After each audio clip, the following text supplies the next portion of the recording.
exploiter. Je strašne vulgárny, retardovaný, agresívny, pornotek, na hovno.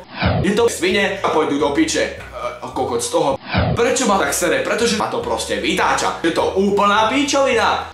Pedro, Fimlar, House, Gogo ojebávali malé deti. Sere ma to tiež. Otvorím Facebook, prihlasím sa, scrollujem Facebook. Idem dole, čo vidím? Súťaž o PSF kartu. Idem ďalej, čo vidím? Ďalšia súťaž o PSF kartu. Idem nižšie.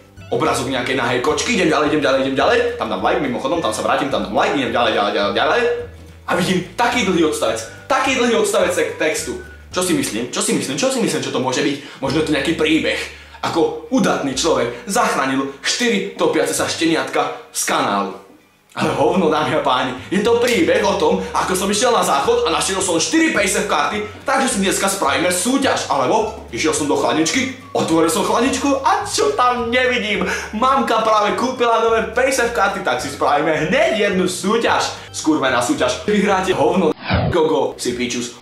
Predstavte si situáciu. Ja robím súťaž o hovno. Kúpim si hovno v hodnote 4 korún. Robíme súťaž o hovno. Našiel som 2 dneska na zemi, keď som išiel do piče. A vy sa do nej môžete zapojiť, musíte sa zapojiť, dostanete hovno a pôjdu do piče.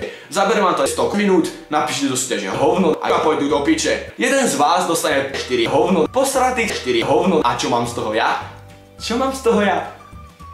Hovno, dámy a páni, za jedného registrovaného mám okolo 4 hovno. Viete čo to je? Registrujete sa mi tam 4 alebo 5 a už to mám naspäť. Dámy a páni, posratý hovno. A 5 mi na to stačíte, aby som to mal naspäť. A koľky sa tam registrujete? No 4. Kto sa vás tam registruje? 4. Dámy a páni, 4 ľudí je dostatočne hlúpych a pôjdu do piče.